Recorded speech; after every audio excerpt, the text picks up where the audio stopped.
พี่น้องซุ่มเจ้าเห็นอีพอวีละพงษ์วงศ์ศิลป์แล้วไปศาลบ่ไปฮอดศาลพุ่นโอ้ยมีปัญหาหยังน้อคือได้ขึ้นฮอดโรงฮอดศาลพุ่นเนาะอีพ่อข่อยเอ่ยไปกับลูกชายมากวงศ์ศิลป์แล้วกันทนายพี่น้องเอ่ยแล้วเราก็เขียนโพสต์ว่าเฮาต้องปกป้องชื่อเสียงของเจ้าของพันว่าต้องมาปกป้องศักดิ์ศรีแล้วก็ชื่อเสียงของเจ้าของ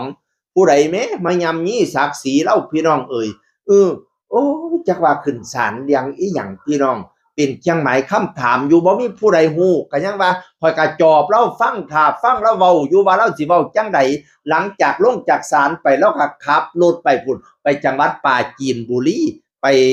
สิไปแสดงอยู่ปราจีนบุรีมื้อนี้พี่น้องเอ่ยข่อยก็จอบฟังอยู่อีพอสิเว้าว่าจังใดเนาะไล่สดข่อยก็นั่งรถไปกับเราดินั่งรถไปกับเรา15-16นาที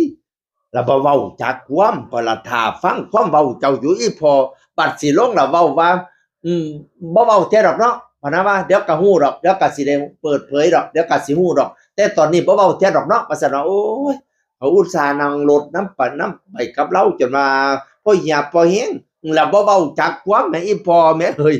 รอให้ต้อมเสียกข้อยทำงานอีกแล้วข้อยยังเป็นผู้เสียกอยู่ บ่ได้มักเสียกนี่มันให้เป็นตามธรรมชาติอยากรู้อยากเห็นว่าอีพอไปศาลเรื่องหยังอีพอไปศาลเรื่องหยังสั่นเดี๋ยวเนี่ยพี่น้องเอ๋ยหลายคนก็เดาไปต่างๆหน้าไปเรื่องหยังเนาะไปฟ้องผู้ใดเนาะพะนะว่านั่นน่ะสันไส้ทอกอาจารย์สันไส้กูรู้ทั้งหมอลำว่าหลายคนเดาว่าคนที่โดนตอนนี้น่าสิเป็น FC จากเจแปน FC หมอลำเจแปน FC เจแปนงั้นผู้ใดล่ะพี่น้อง FC เจแปน เดาเอาเด้อแต่ข่อยว่าบ่น่าเป็น FC เจแปนดอกข่อยว่าน่าสิเป็น FC ของน้องคนหนึงเพราะข่อยเคยได้ยินแล้วว่าFC น้องผู้นี้โอ้ยก็ด่าข่อยโพดด่าข่อยกระดอกกระเดี้ยว่าซั่นว่านั่นน่ะเข้ามาทางในจนว่าข่อยบ่อยากแนมเบิ่งหน้าข่อยบ่อยากเห็นหน้าเขามาหยังด่าข่อยปานนี้ด่าข่อยกระดอกกระเดี้ยว่าซั่นว่า FC น้องผู้หนึง FC น้องผู้หนึงแต่ก็เดาเด้ออันนี้ก็เดาคือกันใส่เวิร์บทูเดาพี่น้องเอ้ย แนวเราเบาๆเนาะเฮ้ย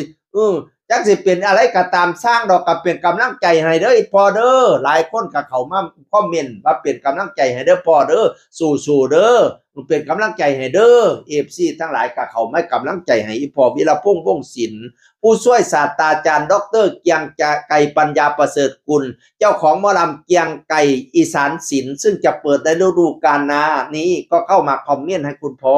เข้ามาคอมเมนต์บอกว่าถูกใจเป็นรองถูกต้องเป็นหลักคนดีต้องมีที่ยืนในสังคม